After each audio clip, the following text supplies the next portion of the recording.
7th. Our start time is 7:01. We appreciate your patience here. I'd like to call the meeting to order, and as usual, we have a council member take over for our prayer and pledge. This is a new month, so I have Councilman Day that will be in charge. Okay, I've asked Councilman Bloxman if he'd lead us in the pledge first, and then I will follow with the prayer. Repeat the pledge with me. I pledge allegiance to the flag of the United States of America and to the republic for which it stands, one nation, under God, indivisible, with liberty and justice for all.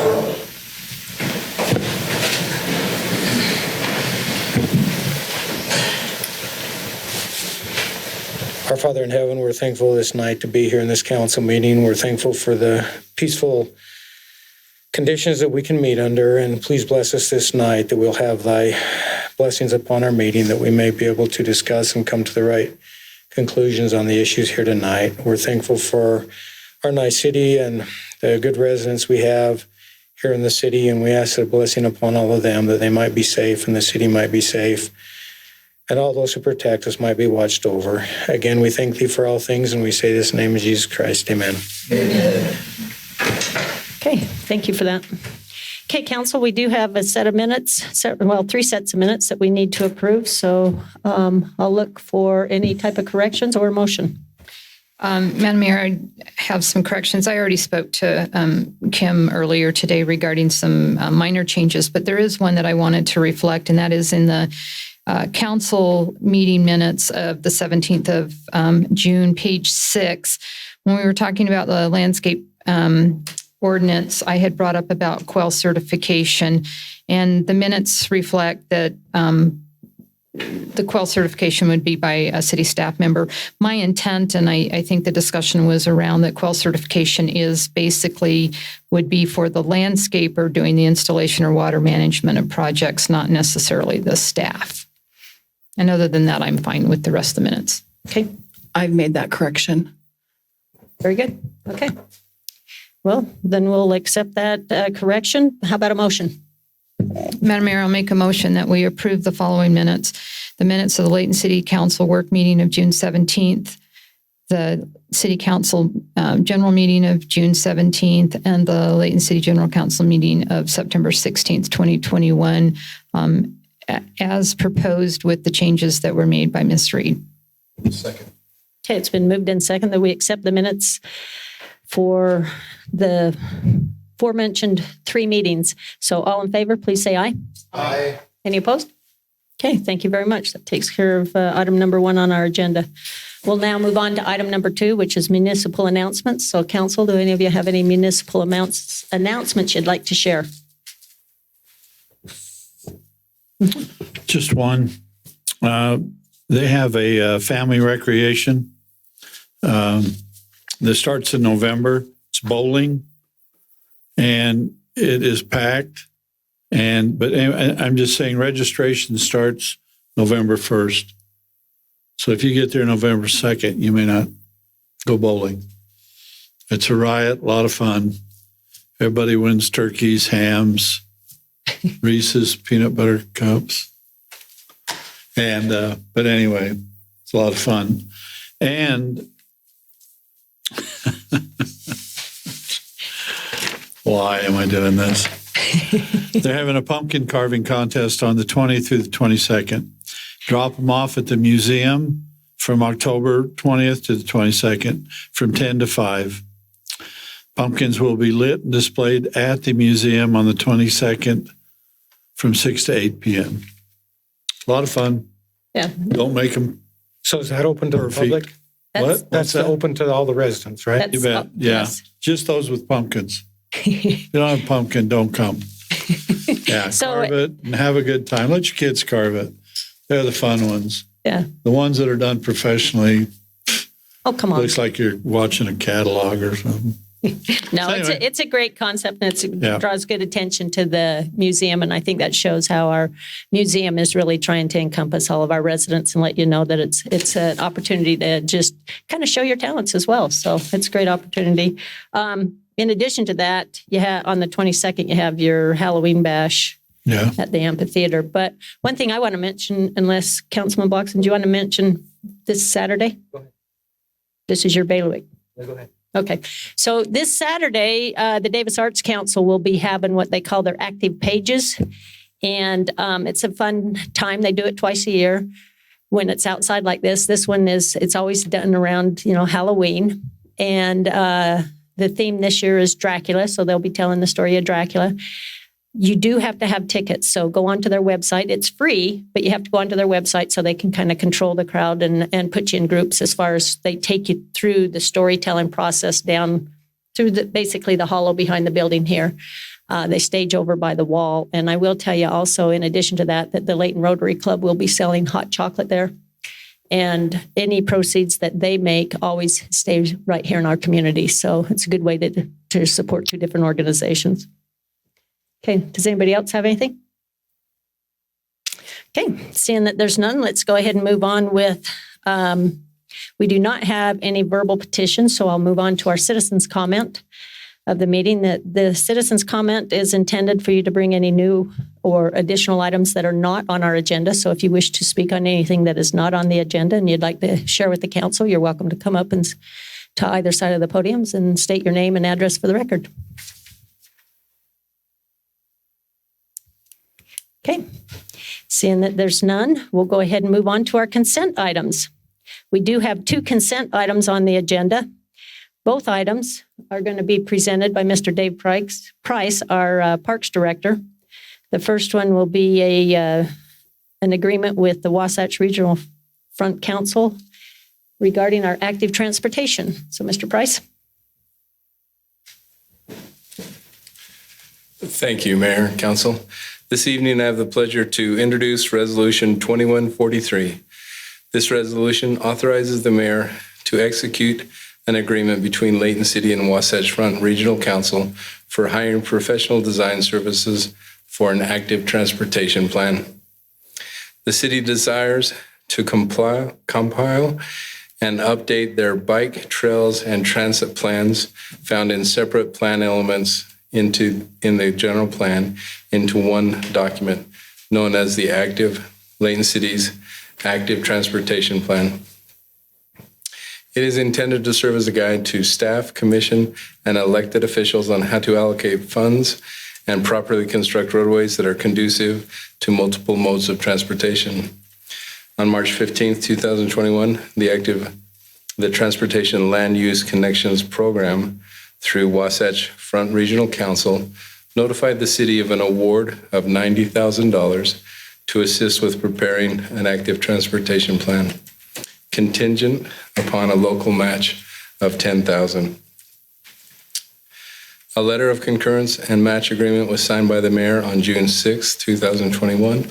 This letter of concurrence represents a formal agreement between Wasatch Front Regional Council and the city for a $10,000 local match to assist in the funding of the active transportation plan. It is consistent with the application submitted by the city to Wasatch Front Regional Council, as well as consistent with the funding request approved as part of the 2021-22 budget.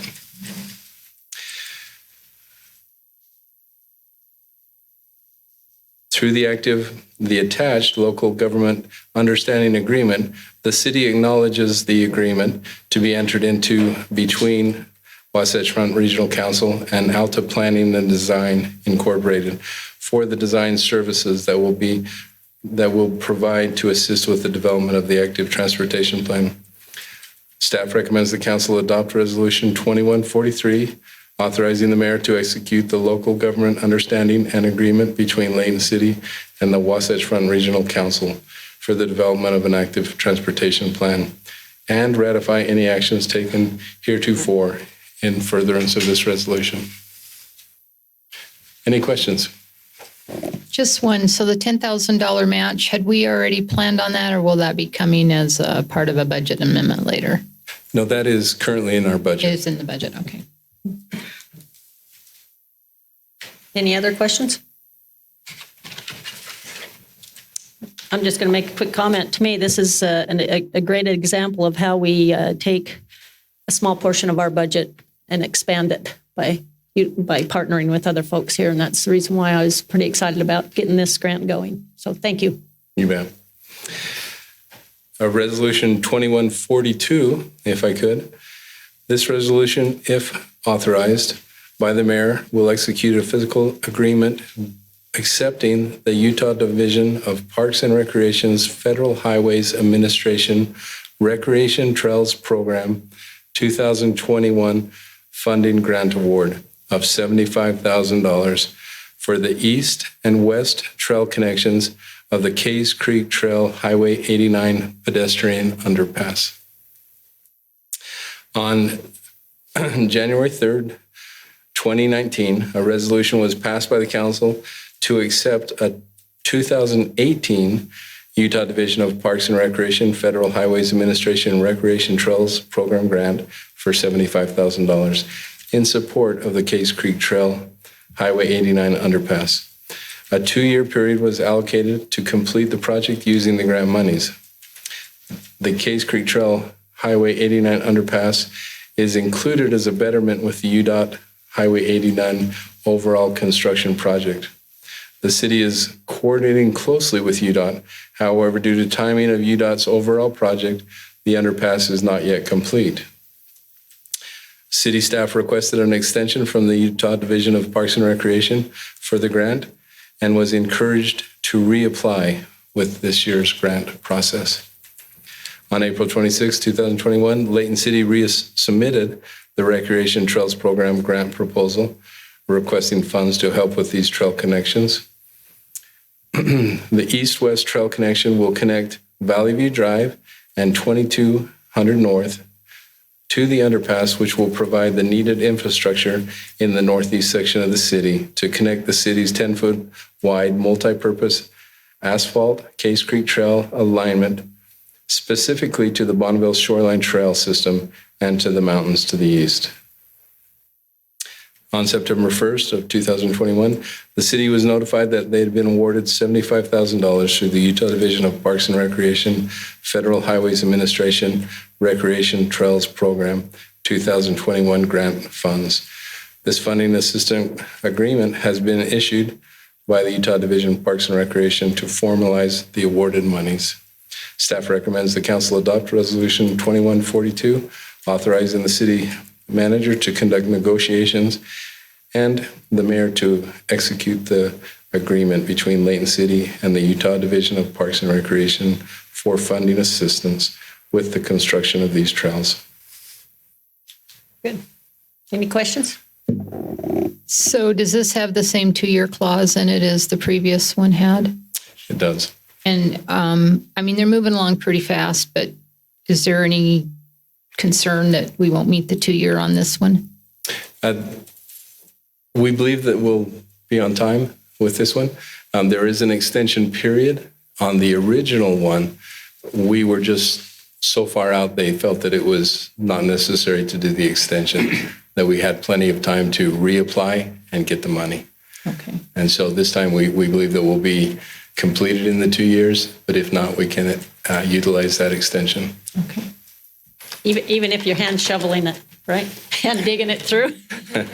Well, they are actually moving right along on this now. If you've been up on that road lately, they've finished the west section of this underpass.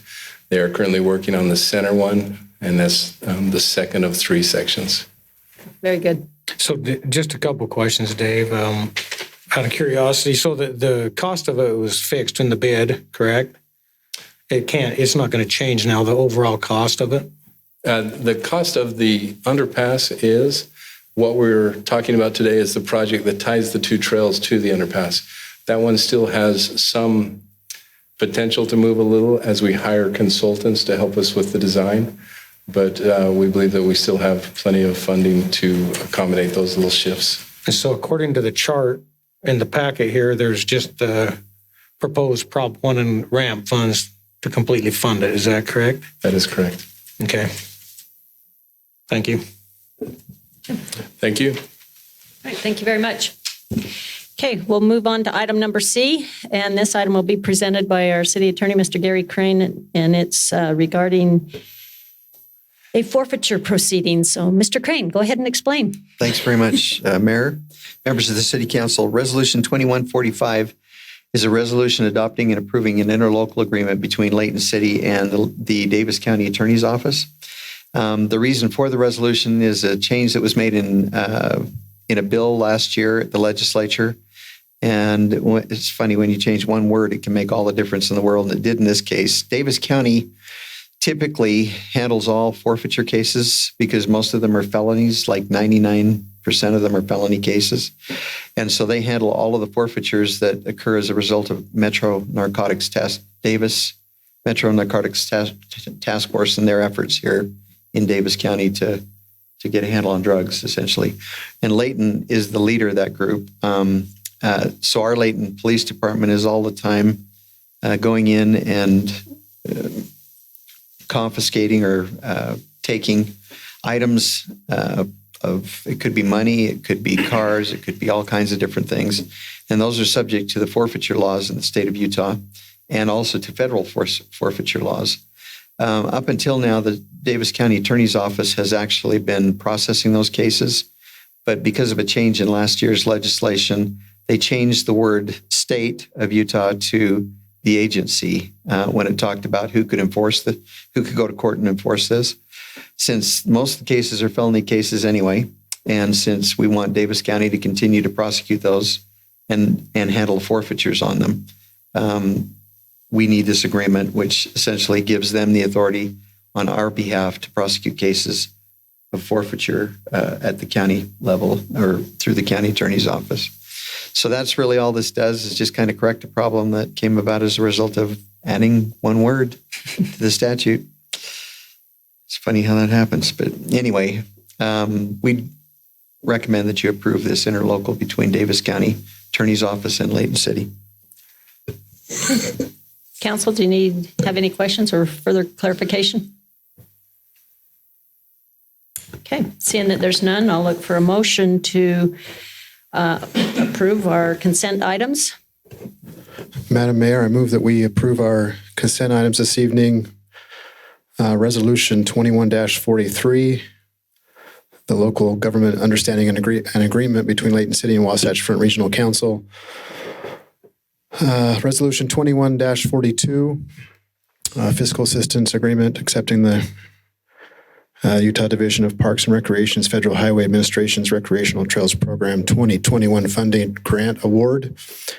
And resolutions 21-45, adopting and approving an interlocal agreement allowing the Davis County Attorney's Office to represent Layton City's interest in forfeiture proceedings. Is there a second? Second. Okay, it's been moved in second that we accept the resolutions. All in favor, please say aye. Aye. Any opposed? Okay, thank you very much. Passes unanimously. Okay, we'll move on now to our public hearing portion of our meeting. We do have 2 items on the agenda. We will act upon them singular. So with the first item, we'll go ahead and actually Mr. Chad Wilkinson, our Community and Economic Development Director, will present both of them.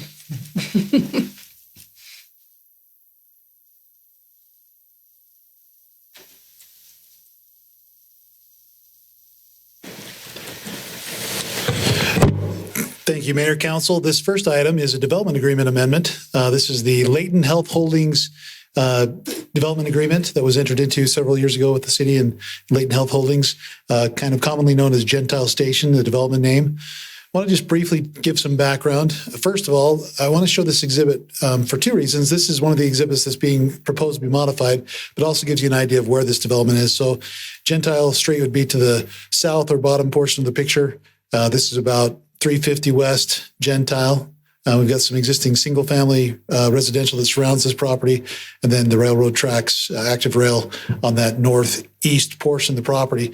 Tonight, we're going to talk about specifically these 4 buildings right here along the west property line. These were originally proposed with the original development plan as single-story duplex buildings, single-story with 2 units in each of those structures. This this is one of the exhibits that would be proposed to be changed. This is Exhibit C, the concept plan. The other exhibit would be Exhibit D, which shows, again, this same type of a single-story duplex twin home. The change would be to change that single story or one story to 1.5 stories. And I'll kind of explain why that is and give some background on this. When the development was originally proposed, this was the elevation that was proposed and approved by the Planning Commission and City Council. You can see this type of development has some dormers that project from the roof, providing a little extra space up above that ground floor level. This is an allowed condition under our building code. This is called habitable attic space. This was always proposed to be essentially a bonus or a loft space above these units. You can kind of see how those have these windows and these dormers, where that's what these projections from this roof are called. Is a dormer that comes out, provides a little extra space up above that ground floor. Here's some other elevations showing those units and how those work on those duplexes. These are the units. Again, this particular building has been constructed. As the developer moved through the development process, this, again, was always proposed as kind of a bonus space or a loft space above that ground floor. They determined that they had a desire to construct some bedrooms and bathrooms up in this space. Certainly still allowed by building code, still considered a single story by building code, and still considered habitable attic space. But that started to move within our zoning code toward more of a story and a half or 1.5 story type of a definition. So as we reviewed this, as the applicant had begun to install those spaces up above this unit, and just, again, based on the building code understanding, the understanding that the building code would allow that is called a habitable attic space. When we became aware of it, we felt that this was moving this beyond a bonus space, a loft space, to a more living space and habitable space up there. So we did think it was right to bring this back before a public process and talk about making this change. A couple things to note: there's absolutely no change to this approved elevation. This is exactly what was approved by the Planning Commission and City Council. That's what you'll see as you drive up into this unit. You'll see that very same elevation. No change to height, no change to setback. That'll still remain. That setback, the plat note number 6, refers to an easement and a setback there along that south property line along this unit. That'll remain the same. No change is proposed. This is a picture of the one of those buildings that's been constructed. You can see those dormers projecting from that roof structure. By way of contrast, if you turn directly around in the street, the 2-story units that have been built in this development, you can see the difference. In this case, those have full 8-foot ceiling heights for the entire floor. They have full access to all the square footage, very similar square footage to the floor below. Looking back at this unit, that's not the case. This is a reduced space area. It's also constrained by the roof. You've got this is area that's built into the roof of the home, so you're going to have pitches and things that reduce the usable square footage of that area up above that ground floor. And so the code has a name for that, and they call it the code calls it a 1.5 story situation. This was reviewed by the Planning Commission, this change. I'm going to go back to the front of the presentation just to remind you that the 2 things that are proposed to be changed are these 2 exhibits. Nothing else in the development agreement is being proposed to be changed. This Exhibit C and Exhibit D, which would designate these as 1.5 story instead of single or 1 story. And with your, I'd be happy to answer any of your questions. I just had one thought, and it doesn't really have to do with this. Well, it does. So they submit building plans for, and if it's going to be upstairs and it's just an open loft area, do they have to resubmit a plan to show where all the plumbing and all of that goes? And that'll be inspected and all of that as well. So there is a change, not just the development agreement, the actual. The building permit will change as well, yes. So they'll have to submit a revised plan showing that plumbing, toilet, bathtub locations, those kind of things. Yep. And the walls and doors, the interior walls and doors for those bedrooms. Council, any other questions? This is a public hearing because, as you know, state law has recently changed to require any kind of development agreement amendment to go through this same legislative process. So, okay. Seeing that this is a public hearing, then council, I'll look for a motion to open the public meeting on Resolution 2141. So moved. Okay. For those in the audience, or if you wish to speak in favor or against item A on our public hearing, please come up to the podium, state your name and address for the record, and you're welcome to share your views with us.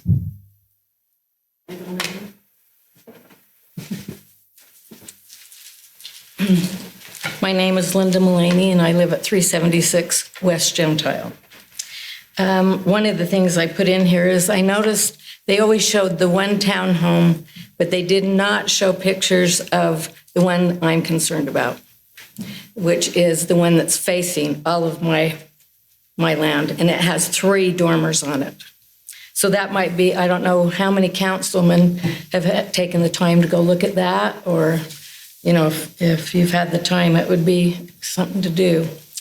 I always thought it was awesome to be able to come to the city meetings. Well, I've changed my mind because I feel like it doesn't matter, because it's who has the money to be able to push things through rather than the citizens.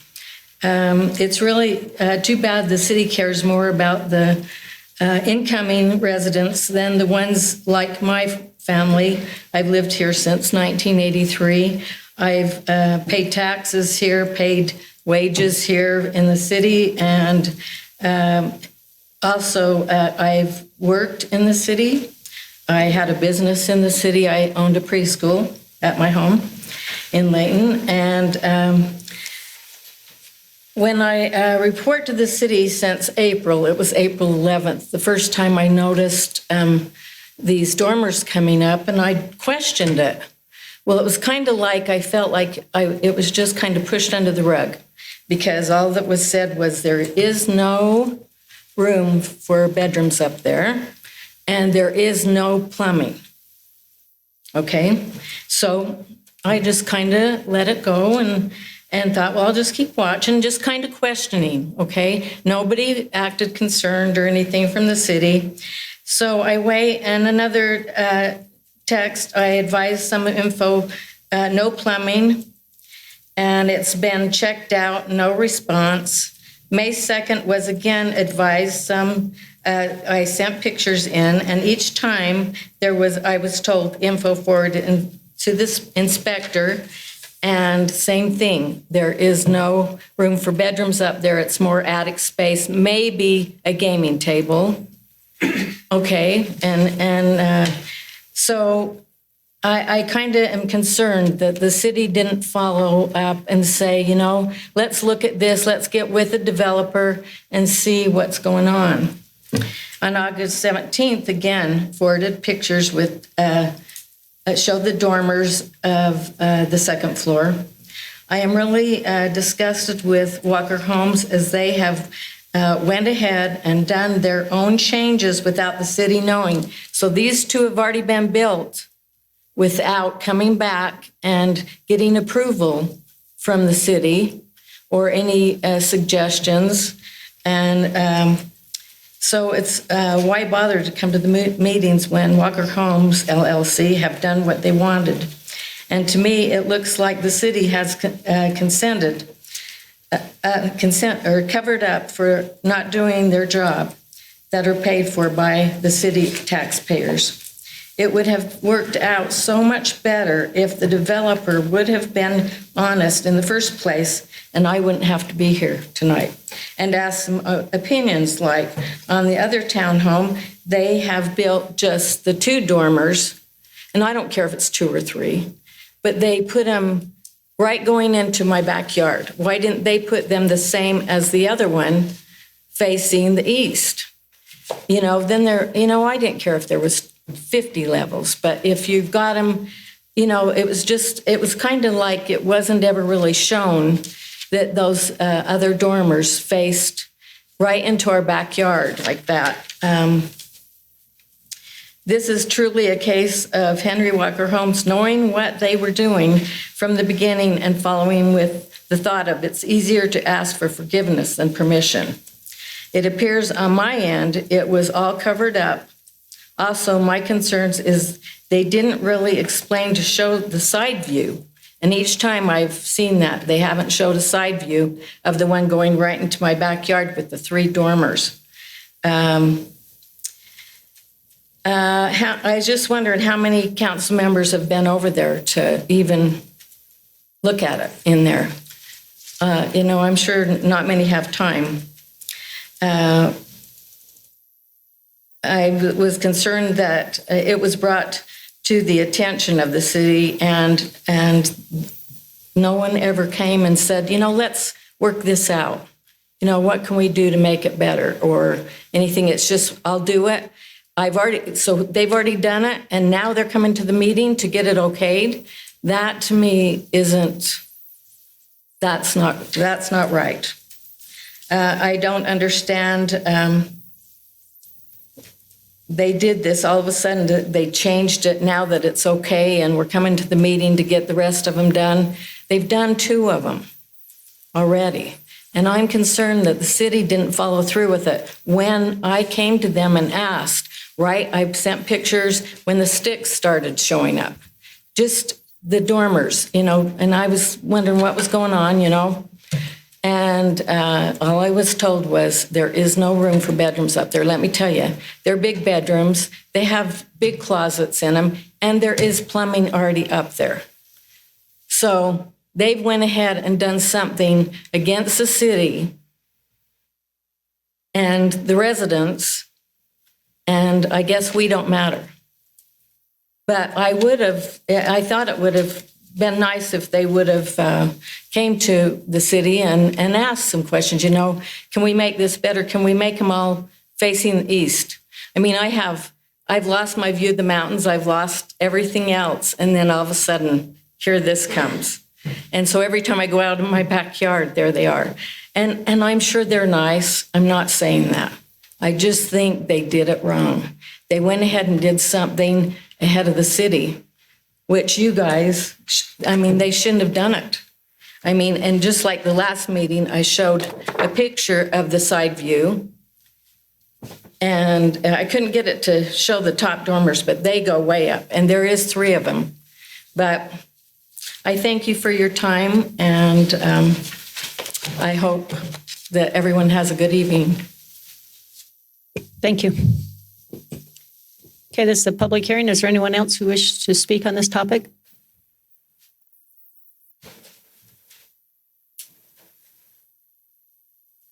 Okay, seeing that there's none, council, do you have any more discussion you'd like to?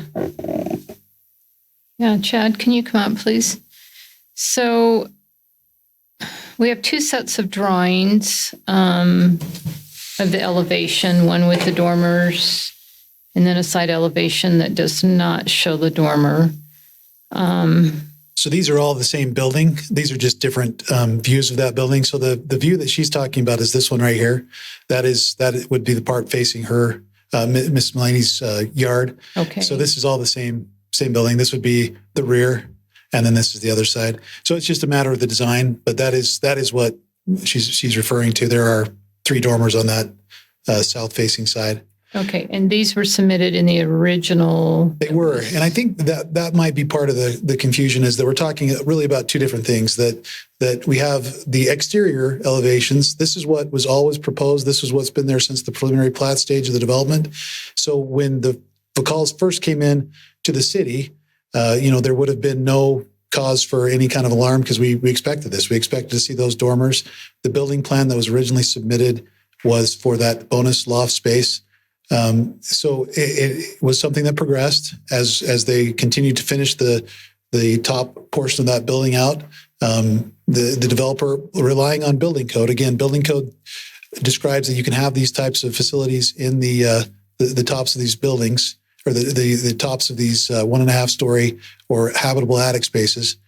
As they proceeded, as we became aware that they'd proceeded further than what we had expected from the building plan, that's when we said that we really need to come back through a public process and make sure that we have an open and honest dialogue about what's happened here. But again, our analysis of this, again, this is not a simple situation where we've allowed something to occur. If that was the case, we would have not brought it before the council. But as we've taken a look at this, as we've analyzed the impacts, there really are not any other significant impacts other than what would have been anticipated to begin with. This is still the same design from the exterior, still the same basic square footage, with the only addition that now there would be additional, I guess you could call it habitable space, although it was always allowed to be habitable, but now we've increased the ability for someone to live up there and to have a bathroom and to have a couple bedrooms. Does that make, I probably went beyond your question. No, it does. But I think she brings up a valid point. Had they started on this before this came to tonight? I mean, I asked the question specifically about the changes in the building plan and having to resubmit, for the permit and all of that. Did they do that for the units that they have already proceeded on and finished? They will need, depending on your decision, they'll need to do that. That'll be a follow-up, is that they'll have to submit building plans showing that revision, and then going forward, all those building plans for the other 3 units will need to be modified to include that revision. Okay, but if in fact they've done it ahead of time, I mean, the building has not changed, but they've obviously not done something right as far as building code is concerned. They're not building according to what they submitted, and it's an inspectable part of the building code. Is there any penalties for what they've done? We haven't talked about penalties at this point. There's certainly, this was something that should have been submitted for a building permit. They will be required to do that. This part of this process is to make sure that we have that open and honest dialogue about what's happening there and allow the public a chance to comment. But we have not discussed any penalties at this point. Okay. Well, like I said, I don't have actually an issue with that. I have more of the issue with, and this isn't the first time builders do this, come, like she said, after the fact and ask for forgiveness to move forward. So shame on the developer for moving forward with something they didn't have a accurate building permit for. But as far as the structure itself, they've complied with the height requirement in my mind, as the original agreement was. Yes. Okay. This is a public hearing. If you wish to make a comment, you're welcome to step up to the podium and again state your name and address. Thank you. Brock Loomis with Henry Walker Homes, 1216 West Legacy Crossing Boulevard in Centerville. I just wanted to clarify one thing. As we were building the first 2 units that we're talking about next to Linda's property, we had the buyers that wanted to add the bathroom and bedrooms. We did bring it to the city building official. We did present the question of whether or not we could add those options to the upper floor, and it was discussed and approved to do that. So it wasn't that we just did it and then they found it in an inspection later. We did discuss it with the building department. So, Chad, is this one of those circumstances where, like we were talking earlier, where law and ordinances don't necessarily match up? The building department didn't see a problem with it, but community development sees a problem with needing to stay more transparent with what was occurring. So that's where these 2 codes come in. We have 2 codes. We have the zoning ordinance and we have the building code. Building code would have had no issue with having that bathroom space up there and still determining this to be a single story. So I think as those discussions occurred, I think where the gap is that should have been followed up with a building permit application. We should have had a building permit application submitted to show that change. But there's no problem with that change for the building code. And I think that this was a case of maybe misunderstanding that we needed to go through that process to get this approved as part of this use. But certainly it needed a building permit. It always needed a building permit. So if there was a misunderstanding about the steps to go through, that may have occurred. But we still need to do that. We still need to get a building permit to if the council decides they want to do this, we still would need to get that building permit. Okay, I'm going to make a comment here. Regardless of what takes place on the decision here tonight, I think this is a learning curve for us because I know that we've gone through and we've done everything online and we've got our checklist. So this is one of those things that has evolved from that. I mean, it's a work in progress. So I think this is probably a step that maybe we need to look at adding to that checklist so that we know that, it kind of brings it to everyone's attention or to their mind in the forefront to make sure that there isn't any changes to it. Yeah, and again, that is something that we've worked very hard on, very diligently to come up with some of those checklists. I think in this case, it's just that reconciliation between two codes that one of them says that this would be perfectly fine, and the other one, it also says that it would be fine, but we just need to acknowledge that this is what we're doing now. We're not doing what we had before. We're doing something different. So, Well, like I said, I'd suggest you add that line to your checklist, because I think it's a good learning curve here. Okay, does anyone else wish to speak on the topic? You're welcome to come up to the podium and state your name and address again. Linda Mullaney, 376 West Gentile Street, Layton, Utah. And I understand that can be changes and everything, but why was I told every time that it was not, that there was no living space up there, no bathroom, and, no bedrooms. So I was told that. So wherever that came in, that it was okayed, I don't know. Do they have document of that, or, it's just, it's a concern of, I live right there, and I know that needed to be developed. It hadn't been forever. I'm not saying any of that, but I think it could have been done better. I think like I said, they could have put the dormers going east. Then we wouldn't probably be here tonight. But instead, they've got it like right in my backyard. And maybe it's concern for the people moving in there too. Because we have 2 houses on that property, and I don't know. Just a thought. Well, thank you. Yes, we agree. Could have been done better, and that's why we're here tonight. Yeah. Okay. All right. Okay. Anyone else wish to speak on the topic? I do. I would.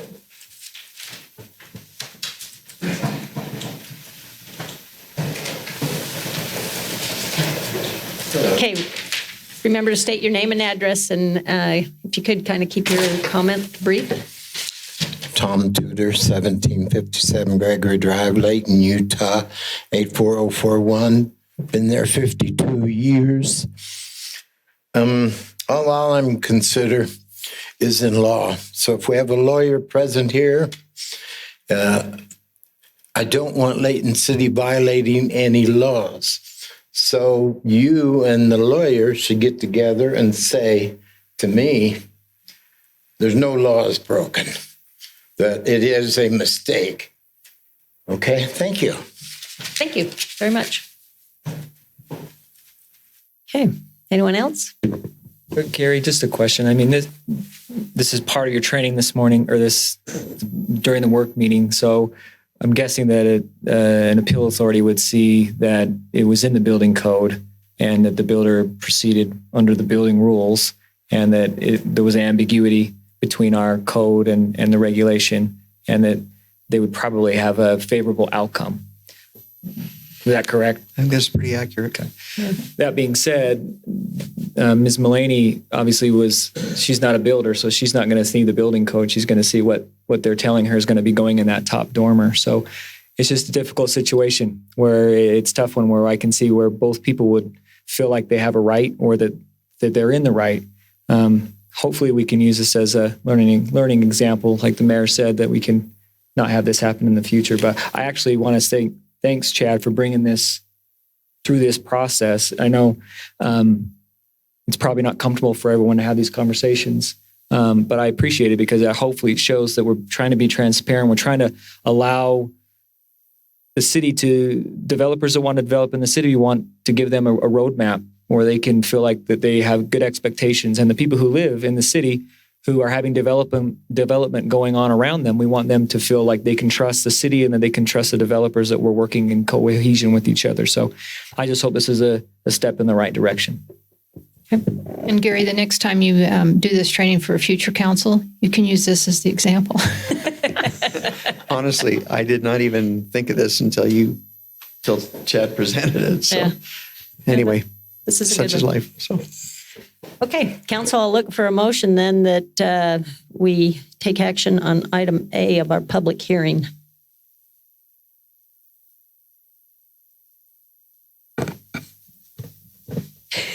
You guys. So, Madam Mayor, I move that we close the public hearing and that we approve Resolution 2141 as it's been discussed. Second. Okay, it's been moved and second that we proceed with Resolution 21-41. Being that this is a public hearing, I'll take a roll call vote. Councilman Thomas. Aye. For it. Okay, Councilman Morris. Aye. Councilman Fitzpatrick. Aye. Councilman Bloxham. Aye. Councilman Day. No. Okay, there you have it. There's your outcome for item number A on our public hearing, 5-1. Okay, we'll now move on to item number B. And again, this will be presented by Mr. Chad Wilkinson. Thank you, Mayor, Council. This next item is a fairly large item. I'm going to take some time to walk through this application. This is a general plan amendment, development agreement, and rezone for what we're calling the trailside development right now. It's on some property known as the Barnes property. Here, for the benefit of those viewing from home, this is a map of the location of the property. This red dot represents the location of the property just on West Gordon Avenue, about 1800 West Gordon Avenue. This is a general plan amendment, zone change, and an accompanying development agreement amendment. I'm going to first describe the general plan amendment to give some background on the location, a little bit additional background. The property is outlined in red on the screen. The Union Pacific Railroad runs along the north and east part of the property. To the east of the property is some existing industrial development. Directly to the west is the DNR-GW rail trail. And then we also have a corridor that goes through there, which is the Jordan Valley Water Conservancy District owns some property there for a future water corridor. There's some single-family residential beyond that to the west. And then, of course, Gordon Avenue to the south and some street connections over to 2200 West through this street connection here shown on the screen. First, I'm going to talk about the general plan amendment. I want to take a little bit of time just from the perspective of why we do these general plan amendments. We adopt the general plan after going through a large public process. In this case, we had a robust public process, lots of public participation. This particular property was given a designation of manufacturing. As we look at amending any general plan designation, we look at a couple of things. First of all, we look at change over time. Sometimes things change over time, and it just makes sense to relook at that general plan. Sometimes we look at errors. We look at things that may have been adopted in error. In this particular case, this would be an example of a change in circumstances, and that I want to explain a little bit about the change in circumstances that has occurred since we looked at this general plan adoption just a couple of years ago. This particular property, again, is bordered by active rail on the east portion, the northeast portion of the property. When we were looking at the general plan, this property was discussed, and one of the reasons this was maintained as manufacturing was because of that frontage on that active rail line. The idea there was that this is a property that could potentially have a rail spur that could come in and provide a user that wanted to have access to rail, the ability to do some manufacturing or industrial uses that would be able to use that rail. As the applicant looked at this property, they did some analysis, brought in some experts in the field on rail and the possibility of rail, and looked into some of the things that would constrain this property. I'm going to jump ahead. I'm sorry to go very fast through these slides. I promise I'll stop. There we go. One of the items that we looked at was the difference in grade between the property and the active rail to the east. So you can see this cross section is looking at the northeast portion of the property, right adjacent to the active rail. You can see that large difference in grade between the rail and the property. The property sits lower than the active rail. That difference in grade increases as you travel to the south along the property. So you can see as you travel along that south property line, that increases. I'm going to go very quickly through some slides again to get back to that first slide. So as we looked at this property, as the applicant did that analysis, it was determined that simply that an extension of a rail spur because of that difference in grade was just unfeasible. The length, the distance that would be needed in order to bring that rail into the property would result in a property that was no longer feasible for the development that rail would serve. So that's one of the issues. The applicant also looked at the surrounding availability of rail in other existing industrial centers. Just about a little bit over 2 miles to the north of the property is the Freeport Center and their rail spur. You can see that shown on the screen. That's close enough that it really if people have that rail that's already established, there's not really a good reason for the Union Pacific Railroad to allow another rail spur so close when there's some of these other physical constraints. In addition to that, you can see as this rail comes down through Davis County running to the south, right here you have a curve, and that curve makes it difficult to safely put a rail spur that could serve this property. Other things that were looked at in terms of this change in circumstances, this new information that we received, include just our own experience with people that have looked at this property for development. One of the things that has been brought up by those that have looked at this property is access.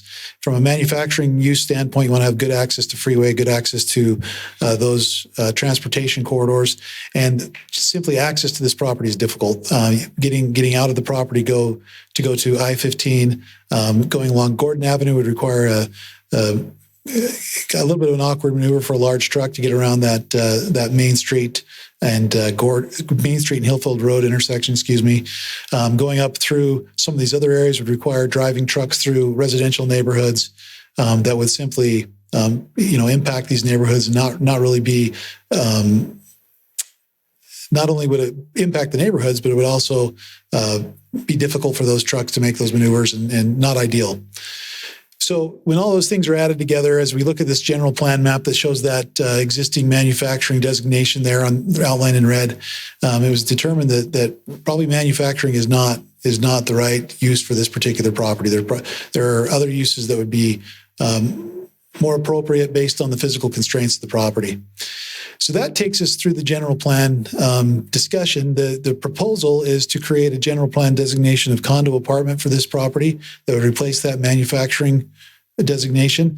And as we look at this, again, for members of the public that are joining us, a general plan designation is just that. It's a general plan. It's a land use plan. It doesn't look at the specific zones, but there are zones that conform to that general plan, and we'll get into that in just a moment of the zoning that's been proposed.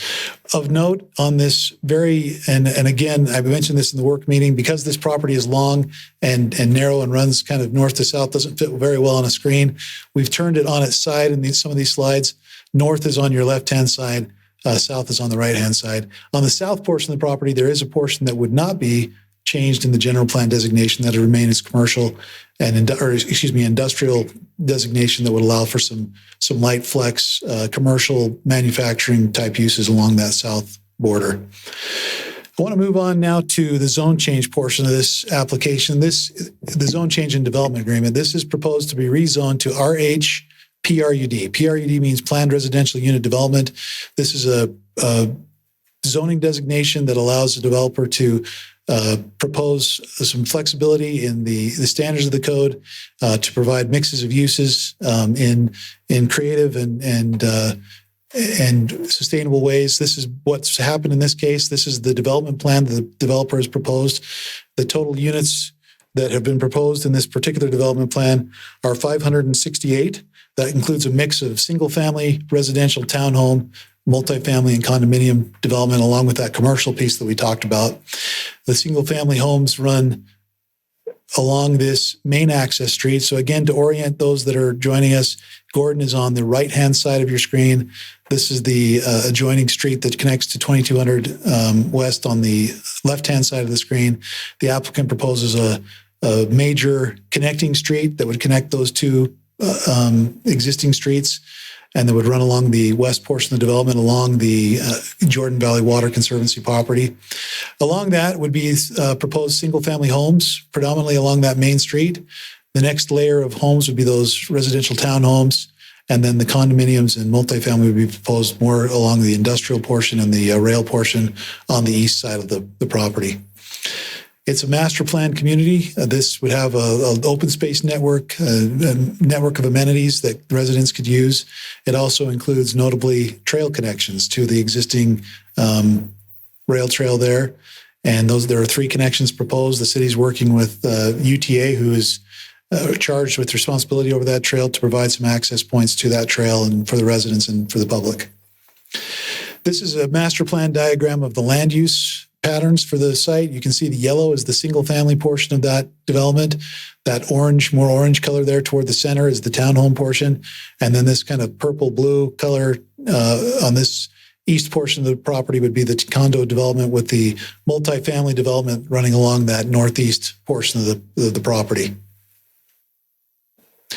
These are just drilling into the details now. Part of your approval tonight is to approve the conceptual plan. This would come back to the council to the city, not necessarily the council, but for approval of these individual plats and development plans for this development as it goes forward. But these would be the concepts that would be that the development would be held to as they come back for those subsequent reviews.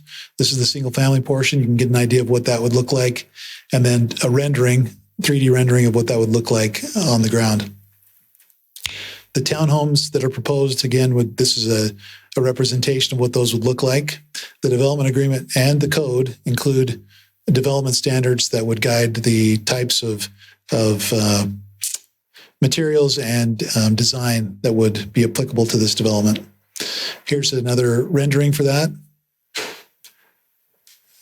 Multifamily, I'm going to move through these fairly quickly. These are the renderings that are included, and we'd be reviewing these to make sure they're consistent at the next phase in development. And this would be the multifamily. Again, we've shown this exhibit, but one of the advantages, great advantages to this particular development plan is that it allows for that buffer to be constructed. There'd be a large parking area that would be constructed that would buffer the multifamily, and then the multifamily itself would buffer some of those other residential uses further to the west. There's what that rendering of that multifamily would look like. Now, I want to just talk briefly about the industrial and maker spaces. These are commercial areas. You'll remember we changed our code just within the last several months to include some flexibility for these light industrial and maker spaces. These are for people that have small scale operations. The one that we always bring up that's the classic example is we had someone that wanted to make salad dressing, and they didn't have the room they needed in their home. They needed a commercial space. It was a little bit less retail and more kind of an industrial type use, but very, very light industrial. And so that would be the types of maker spaces that could go in this very light impact, in addition to just regular commercial.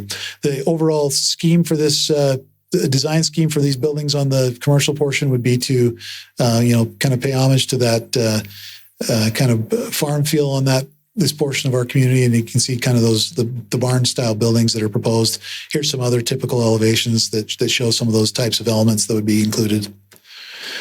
I want to talk just for a little while about the conceptual landscape programming. This particular map shows the amenities in the landscape space. One of the really great opportunities with this development plan is for that interface with this trail. It would be a very unique development, certainly in Layton, but perhaps even in the county, where you're going to have frontage along this significant recreational amenity for the residents.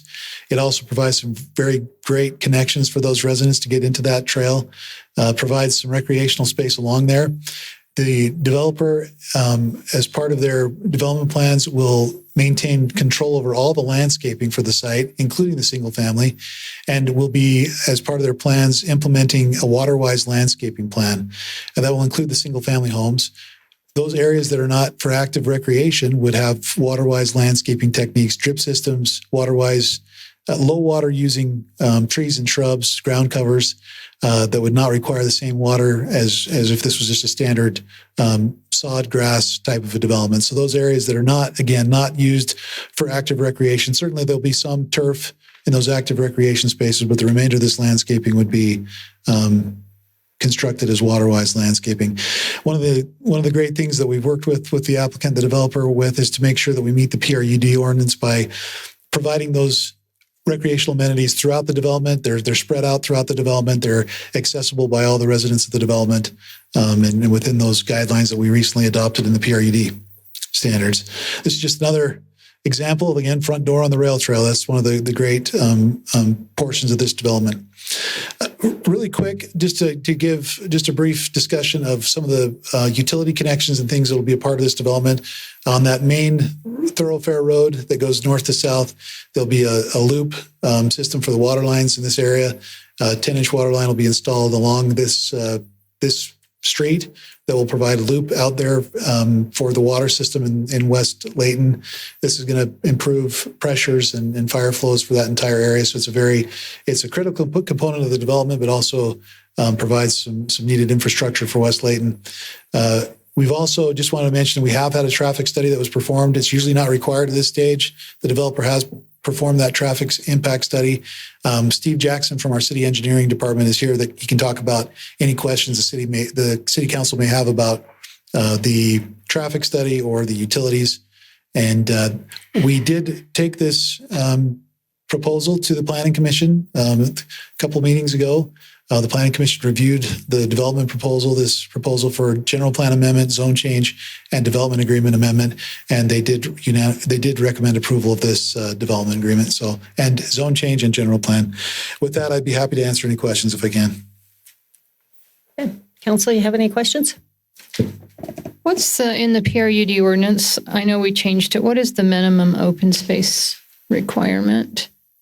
So the minimum open space requirement is 12% for this particular designation. And that 12% is including the Jordan Valley. It is not including the Jordan Valley. That 12% is all on their property. Okay. The Jordan Valley would be in addition to that. Mm-hmm. I got a couple of questions, Chad. It shows a picture of a pool, but when I read the section 4.6, the amenity, the pool's not listed in there. Everything else is, but the pool isn't. Under the development agreement? Yeah. Which page are you on, Tom? I'm on section 4.6 where it says the amenity. Page 3 of 13. Lists everything else, but not the pool. And then one question, may be better answered by the developers when they come up. Planning Commission night, it was brought up the Jordan River Valley right away there and the need to clear that of the trees and the brush and the crap that's there now. And I have a concern about the part or the trail there as far as all that extra brush. I know they can't do anything on the actual trail right away. I would just like to hear from the developers during the public hearing.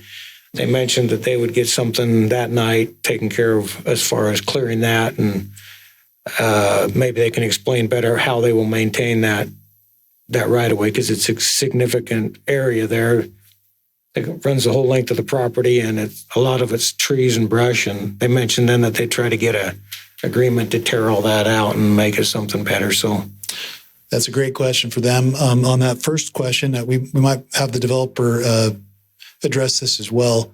It is not. There's two different amenities described on that page. There's the amenity, which is the entire thing, and then there's the major amenity. For the purpose of that issuance of building permits 4.7, we want to make sure that residents that are living there at a certain point that major amenity is available to everyone living there. Some of these other amenities will have to be built in phases as those phases are developed. So the idea is that the major amenity would be available once we get to that point, the 315 units, and the other amenities would come online as we get to those phases. We don't mention the pool. We could. I mean, we certainly are expecting that with the drawings that were shown. So maybe the developer can address that and see if there's any concerns about putting that as an addition to the development agreement. I won't be living there. I don't care if there's a pool or not, but it shows it and it doesn't list. Sure. Yeah, but definitely would clarify. Okay. Yeah. Go ahead. Chad, this might be for Steve. One of the topics public today, we're in a drought, and as you mentioned in the work meeting, there are a lot of faucets and toilets and stuff in this development. Did you talk to the plan for water shares to make sure that, and we understand, okay, there's enough water for this, they're working on that, and then also maybe touch on the landscaping, the Waterwise Landscaping element to it as well? I'll take that first. I'll take the second part of the question, then I'll bump it to Steve for the first part of the question. But in terms of Waterwise Landscaping, as we adopted our recent landscape ordinance changes, you'll remember we had a lot of discussion about the water savings that can occur. One of the unique things about this particular development is it's going to have a master developer that's going to be able to not only, it's pretty typical to have common areas and those types of things with Waterwise Landscaping installed. But in this case, it's going to extend to the single-family homes. So they will be installing those single-family homes with that same type of landscaping up front. That's unique, and this really we feel can become a showplace for how you can do Waterwise Landscaping well. That it can still be attractive, and that it can still function well. In terms of what the total water savings are, I don't have a number for you, but But you can remember from some of those discussions we had about the park strips during the landscape ordinance, it's significant. When you start to take away turf grass, that water savings goes down significantly. The other thing I want to mention is that it's also not inexpensive to install those drip systems and things up front. So certainly there's going to be an investment made by the developer up front to put in those systems, get the drip systems set up. That savings comes over time as we save water and as we're not using as much water over time. But we've been very happy that, as we've discussed right from the beginning of this discussion, as we've talked about this development and looked at some of the other things that the applicant has done in other places, there's been a real willingness to be kind of the pioneer in saying, yeah, we're going to do this entire development as a Waterwise example out there. I don't know if that was what you were asking, but yeah. And I'll let Steve speak to the water shares. So can I just ask a question along that line? Maybe Steve can answer it in his answer. But the city, even though they're putting in all the Waterwise stuff, our exaction requirement will not change from normal, correct? Currently, at this time, that's the way the exaction works. Is it's 3 acre-feet per developed acre. Minus the hard surfaces. Yeah, so minus the hard surface. But we're not taking into any account for Waterwise or any of that in that exaction requirement, right? Not at this time, no. Okay. So, and to speak to that, the calculation will calculate the indoor-outdoor use requirement. That's the estimated number that's in the staff reports. And once that number is solidified as we go down deeper into the plans, then that's when the developer will be required to provide those shares. Currently, they have some shares in their possession, and although it's been challenging right now because of the drought, people have been holding on to their water because they've needed it this year. Inevitably, we see people that would like to sell that water. A lot of times it comes around the time of the tax calendar rolling over, things like that. But we anticipate that there is water out there. It is available. There are people who have more shares than they need, and so it's just a matter of finding those willing sellers to be able to provide that water to the development. So, with a multifamily portion on this, multifamily generally will take less water than single families in the same area. So you gain some water from the Waterwise Landscaping, and because there's the multifamily section. But just as Councilman Morris says, if you can just speak to the traffic study that was done and specifics of that and how it correlates with some of the issues that I've heard from residents about traffic and about congestion and about future planning. Yeah, so the traffic impact study was completed by Hales Engineering. In there, the indications are that all of the 2 entrances, I guess I'll say not all of them because there's only 2. The 2 entrances both meet the level of service requirements that we have for the city. Both Gordon Avenue and 2200 West both have capacity to handle the trips that are going to be generated off of this site.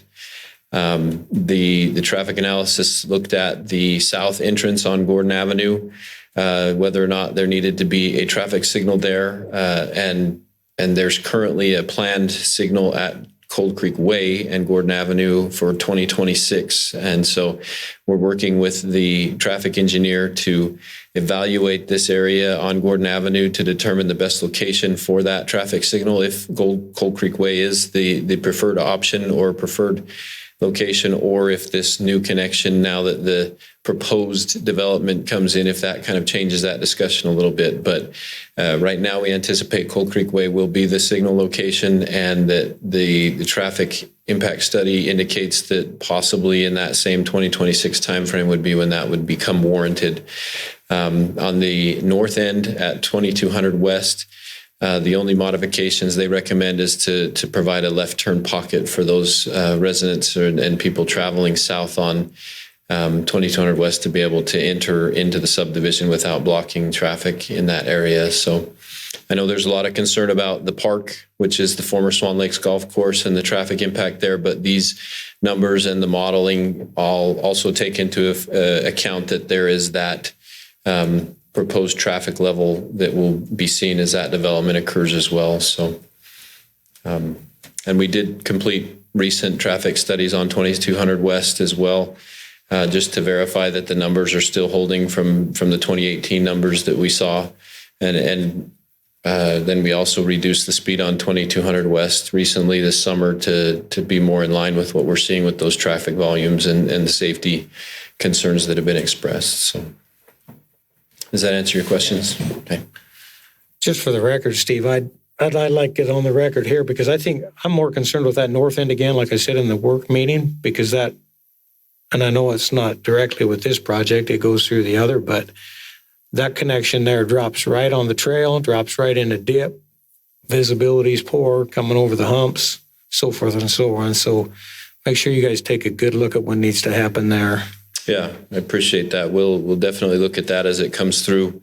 As Chad mentioned, typically these TIS reports don't come in until the preliminary plan stage when we actually get to see the design and the final elevations and things. But we'll certainly look at that to make sure it's a safe access for the traveling public. Any other questions, council?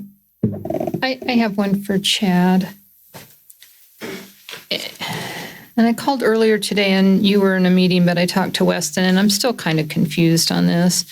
So we're changing the general plan amendment to reflect condo apartment. Why that designation and not condo apartment / CTH / single family?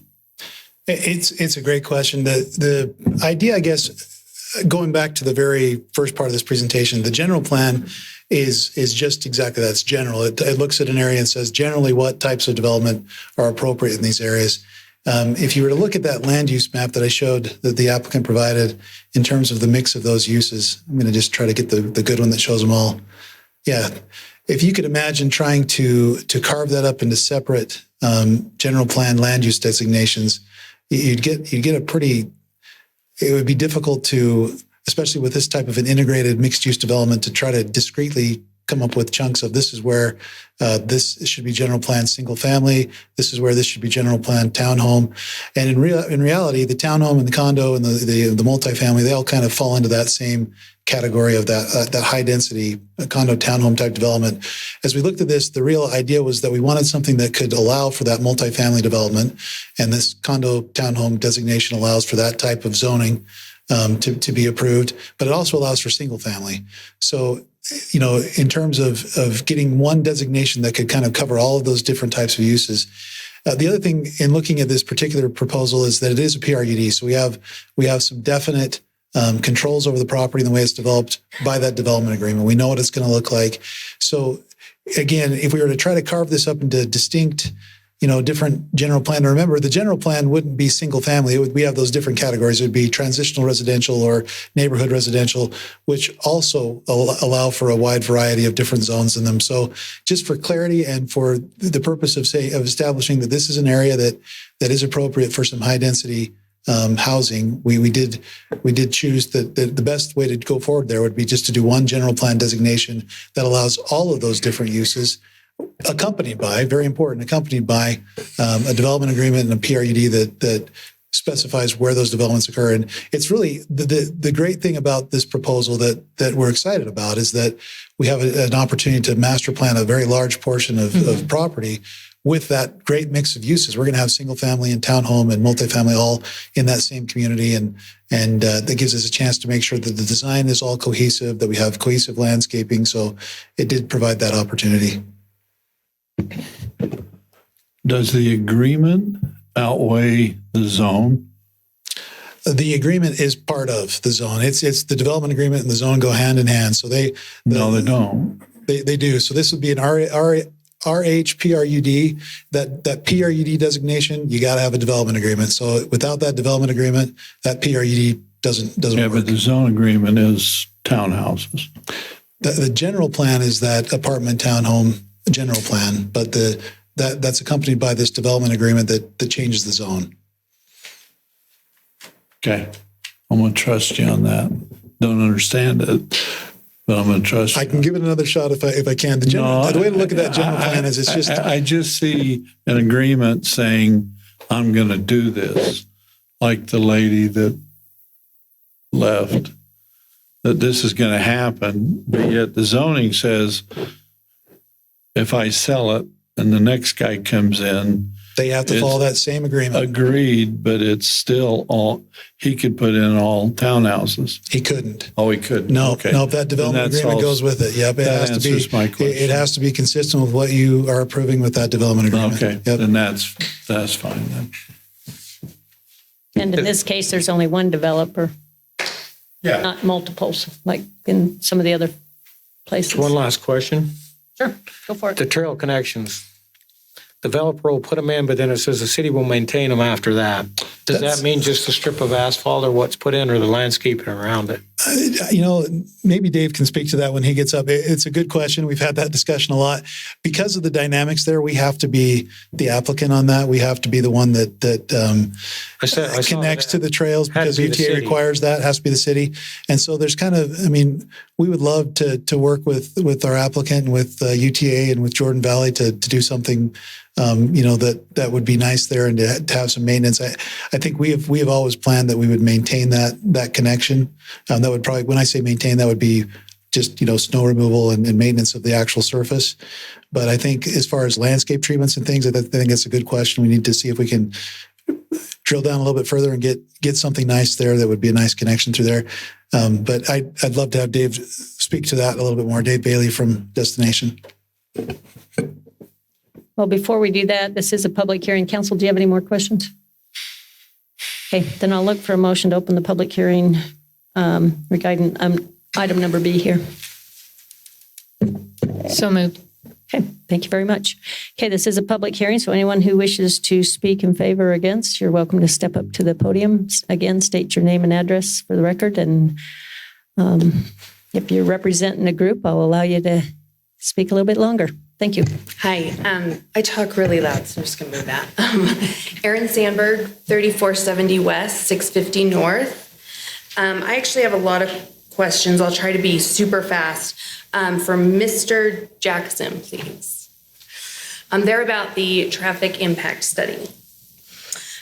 So when you did the park, you guys did a traffic impact, they did a traffic impact study and you had to, it was decided that you guys would do a right-hand turn lane to accommodate the additional cars. And that was only a development that was approved for 272 residences. So I'm a little bit confused as to why now a development that wants 568 residences is not going to have any sort of impact on the existing infrastructure.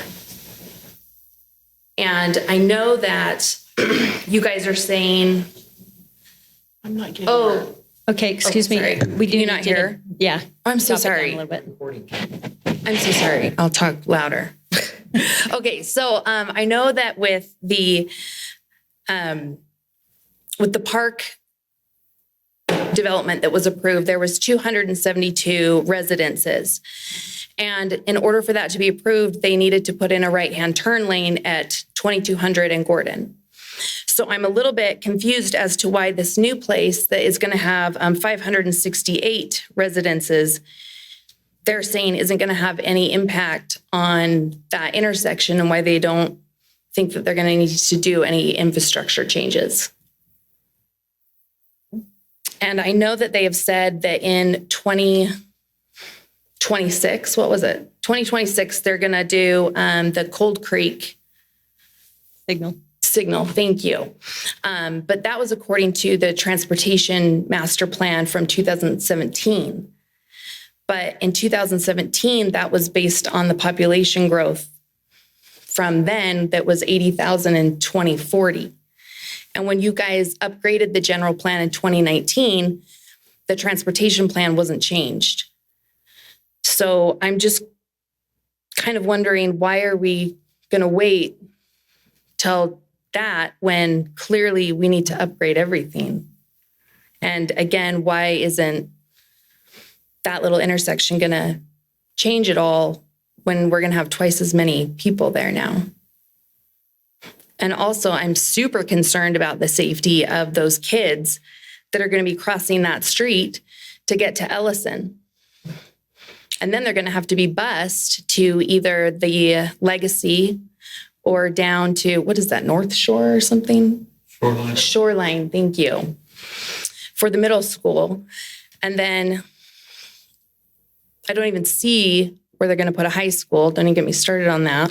But I just really don't see how it's going to be safe or understand how there's going to be no infrastructure for, I mean, we're talking about 1,700 estimated people in addition to the 800 estimated people the park is going to bring in. So that's a heck of a lot of people for 4 right-hand turn lanes and the trains. Thanks. Thank you.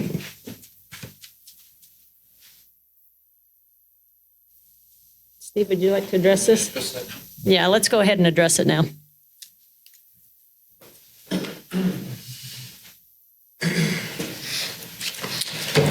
So to address the 2200 West and Gordon interchange, or excuse me, not interchange, that's not an interchange, it's an intersection with the traffic signal.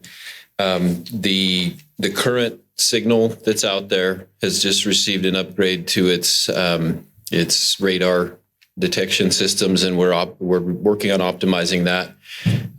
We wish we could do it faster, but sometimes we have to let the traffic modify and change so that enough that we can get those optimizations taken care of.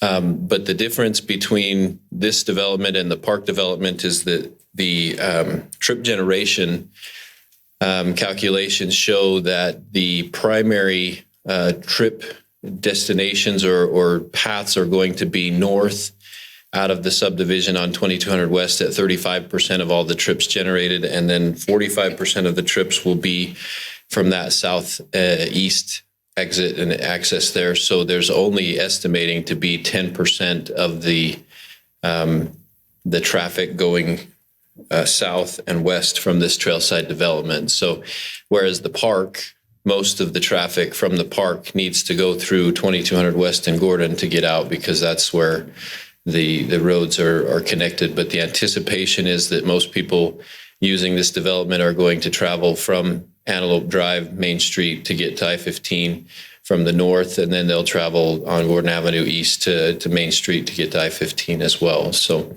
that's why the traffic modeling doesn't show any additional changes to the intersection at 2200 West and Gordon Avenue, except the traffic impact study does recommend that we continue working to optimize that traffic timing at that location. Sorry, I wrote down the other ones. The signal at Cold Creek Way, to your point, 2026 is when it's in the master plan. That's when we estimate it'll be needed, but every signal requires a warrant study to be completed, and it has to meet certain criteria, whether it be the volume of traffic, the number of cross traffic trips that are made, the number of pedestrians. All of those items get taken into account. And so we continually look at these signal warrants to determine when the right time is to put in that signal. And part of this TIS, or traffic impact study, is to determine when that is anticipated to be needed. So it could be 2026, it could be sooner than that. It just depends on when the warrant study shows that it finally meets warrant to have that installed. So right now, the traffic impact study is kind of that 5-year window, but that doesn't mean that we're just going to sit there and wait for 5 years if it needs to be done sooner. That's part of the master planning projects that we look at. So well, and then you have the West Davis corridor that should open up before then. Yeah, and West Davis corridor is programmed to be finished. I'm not going to guarantee any dates because things are crazy right now, but December of 24 is when they're anticipating that the construction would end on that. So, and as far as the schools and the access to the pedestrians right now, we currently have that hot crossing that is the designated school crossing location for any students that live on the north side of Gordon Avenue there, or they cross down at 2200 West and Gordon. My understanding is both have crossing guards at them, and both are currently being used by the students. We don't anticipate that changing until the Cold Creek Way signal goes in, and then we'll have to reevaluate how Cold Creek and the hot crossing function together. So. Okay. Well, Steve, I did receive an email from somebody that is a crossing guard at that Hawk Crossing. And her concern is, and it's even now, is that maybe that because of the width of Gordon and the amount of traffic currently on it, that warrants 2 crossing guards. I mean, right now we can't get any crossing guards, but maybe that's something that ought to be considered too in the future is when we get crossing guards, that maybe be evaluated, especially as this proceeds, because I know of other places where the street has warranted a crossing guard on either side. Antelope, Layton Parkway at Angel has 2 crossing guards. So there are locations that we have 2. And she just felt like that maybe 2 might help that be a little bit safer crossing. Okay, we'll look into that. When all's said and done, do we have any emotion on where the traffic light goes? Do we have any say? Do we as in the council or? Well, anybody. You? Yeah, I mean, sure. We're going it's not to do. Just UDOT comes in and says. No, it's our road. It's our road. Absolutely, it is our. Okay. Currently, it's our master plan that shows it at Cold Creek Way. The thinking behind that is that it's on the road that the elementary school is on, as well as the park. I'm not debating that part. Yeah, not at all. I just want to make sure. But yeah, we have input. We have the final say. It's our city street. So, thank you. Okay. Anyone else who wish to speak? My name's Thomas White. I'm at 2474 West, 1325 North, which is just west of this property. This is my first time ever going to city council, so I apologize if I choke up or anything like that. I'm recently moved here from the state of Washington. Lots of open space where I lived, lots of acreage, forest, beautiful. I come to here, it's very crowded where I am right now currently, and then we anticipate something like this. Currently, 2200 South has a really difficult crossing for the rails. There's the sidewalks disappear. We go into a dip. We also have that the trail that's almost right there on top of it. So visibility is low. So the dependency on that light for those guys is pretty much essential. We increased the traffic by 568 homes on that trail, as well as through that area. I'm wondering if there's going to be any sort of upgrade or increase to make that transition smoother. As well as, I mean, we're hamstrung on both sides. At Gordon, we're getting the railroad tracks and the congestion that comes up whenever a train crosses the tracks. It's already bad. The numbers in the impact study was done off of 2018 numbers. We're currently in 2021, but we're also still currently in the middle of a pandemic. Traffic is actually a lot lower now than it was back in 2018. Not the amount of homes that have gone in, as well as the building that's been that has been put in. So I just want to have a concern that our modeling for the traffic is taking that into account. So when people do go back to work full time, if that happens, may or may not be the case, that there is still the infrastructure in place, not just at 2200 West, but also on Gordon, single lane both ways. It could be expanded. We could put two lanes in Gordon to make it a little bit easier to go through there. But there's homes that are right up on top of that. Also, we're also in the middle of a project that's right north of Ellison Park. That's about a third of the way complete for the homes that are being built there. And so with all these residents that are coming into this area, is that also being taken into account as far as the traffic study is going for the additional homes that are coming in? Also, the drought situation that was brought up, I am concerned that in a drought year, which is about 8 times out of 10, we have a drought year, that the amount of water that we're currently using in this area is 0 or very little. We're going to be increasing that dramatically. Maybe there's extra shares somewhere else that we're pulling and pushing. I don't know that system very well, but water is a concern.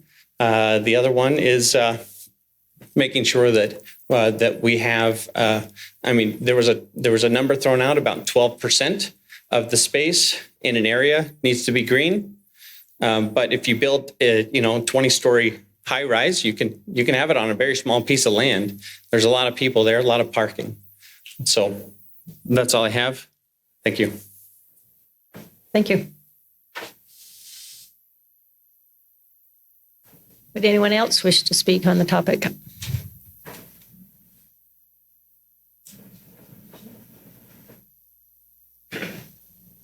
Okay, perhaps we can hear from the developer at this time then. I know that there was some questions earlier on by Councilman Day.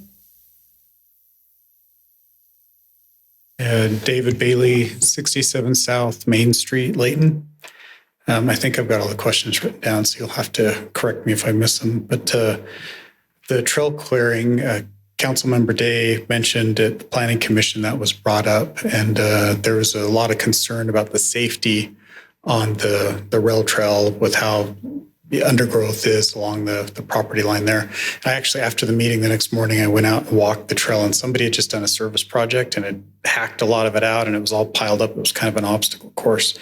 But we did commit to clear that out. And so my intention would be to like figure out which trees are worth saving, because we'd like to save whatever trees we can. And then in conjunction with Jordan Valley Water District and UTA, just go in there and take it out, so that we don't have to deal with that. We had heard that they've had people living in there, and it's actually pretty dense. So does that answer your question? Kind of, but they're all junk Chinese elms, most of them. Yeah, well, I mean, that's clear them all out. We can. And I actually realized that I committed to something much bigger, because it goes all the way down the property when we walk down there. So, but yeah, we can do that. What about the pool? Yeah, we're planning on building the pool exactly where it shows. My comment would be, I mean, we could totally put it in the development agreement. I think all of the slides that Chad showed are exhibits and tied to the development agreement. So that's exactly where we're planning on building it, right there in the apartment area.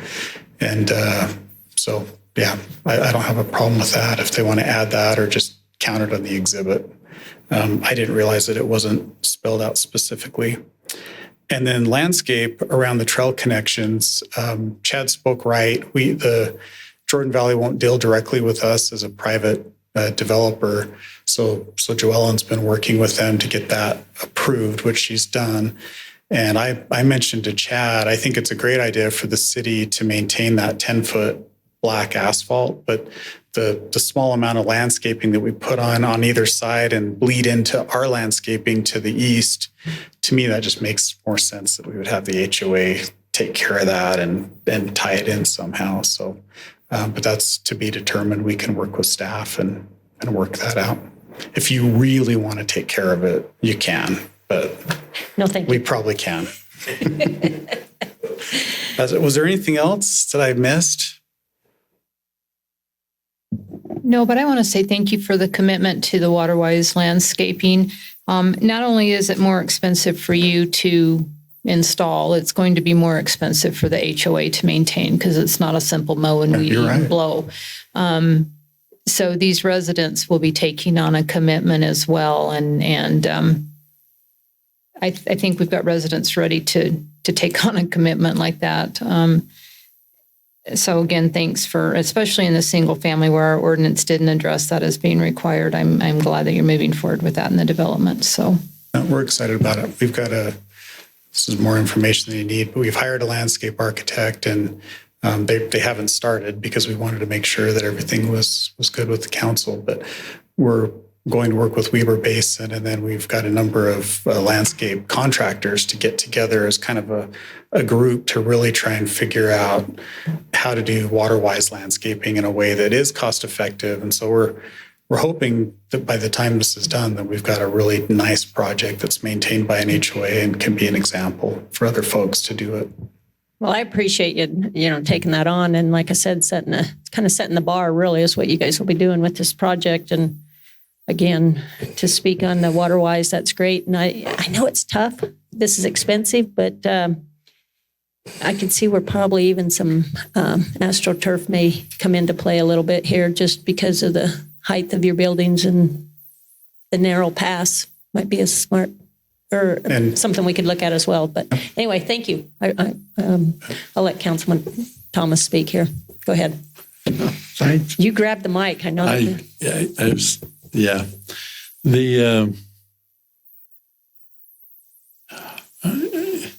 I haven't done this a lot. Been here a year and a half. I mean, I've been with the city forever, but I never really stopped to listen to developers. It's kind of a waste of time for me. And after listening to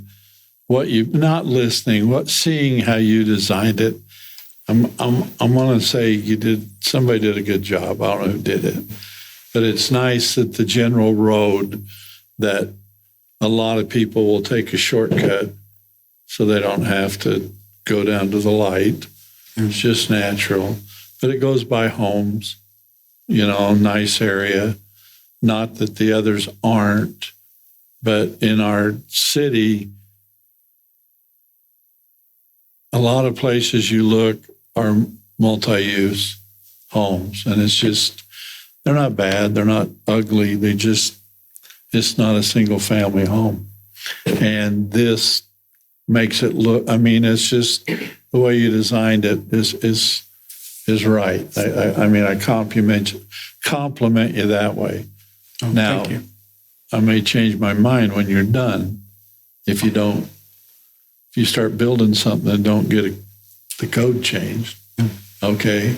And I'm sure you won't, but I just want to say that the way you designed it is good. And now we've got to work out a lot of things to make it better, and I think you're on the right page. And we just got to make sure that we do things that'll help you down the road. And I'm sure the city will do that. So No, the staff has been great to work with and tough. There's a lot of, we've basically done the preliminary stage. We're not there yet, but to do the development agreement, you've got to resolve a lot of things. So it's a lot of thought's been put into it. Thank you for recognizing that. Okay. Thank you. Okay. Anyone else wish to make a comment here? Okay, if not, council, I'll look for a motion to close the public hearing and take action on item number B. So, Madam Mayor, I'd like to make a motion that we close the public hearing, and I need to do these in 3 different motions, correct, Gary? So for motion 1, my motion is that the City Council adopt Ordinance 21-25 approving the general plan amendment from manufacturing to condo apartment as part of the general plan. Okay. Second. Okay, it's been moved in second. I'm going to take a roll call vote again since it's a public hearing. I'll start out with Councilman Day. Yes. Councilman Bloxham. Aye. Councilman Fitzpatrick. Aye. Councilman Morris. Aye. And Councilman Thomas. Okay. It's unanimous. So, Madam Mayor, on the second motion, the motion is that the City Council adopt Resolution 21-39 approving a development agreement between Layton City and the Maurice Barnes and Ellen Barnes Family Limited Partnership. Is there a second? Second. Okay, it's been moved in second. Again, I'll take a roll call vote. I'll start out with Councilman Bloxham. Aye. Councilperson Fitzpatrick. Aye. Councilman Morris. Aye. Councilman Thomas. yeah, And Councilman Day. Yes. There you have it. Unanimous. Okay. And then, Madam Mayor, to make on the third motion, the motion is that the City Council adopt Ordinance 21-26 approving the rezone request from M2 Heavy Manufacturing Industrial to RHPRUD High Density Residential Planned Unit Development and CP3 Planned Regional Commercial. That's it. Second. Okay, it's been moved in second. Again, I'll take the roll call vote. Councilmember Fitzpatrick. Aye. Councilman Morris. Aye. Councilman Thomas. aye. Councilman Day. Yes. Councilman Bloxham. Aye. Okay. There you have it. We have a unanimous vote on item number B. And I'll look for a motion to close the public hearing. I already did. Yeah, motion to Did you close. state that? Okay, sorry. We close it. All right, sorry, that was my fault there. Okay, so I want to thank everyone for attending the public hearing. Again, I want to say thank you to the developer for having a well thought out plan and to be able to set the bar here and showcase our Waterwise conservation, as well as hopefully we'll meet that density requirement for the state. Okay, council. We do have some unfinished business, and I know it's going to require a motion to go into a closed door, so I'll look for some action on that. And to close this meeting. So you can close this meeting and then That we ask to close this adjourn. meeting and adjourn, and then we go into closed doors. Yes, Do I have to say anything else? Huh? that works. Okay. And I'll second that. Yeah, I'm glad you don't have a ruler. Okay. Okay, thank you very much. I want to thank everyone for attending the council meeting tonight, and safe travels home. Thank you.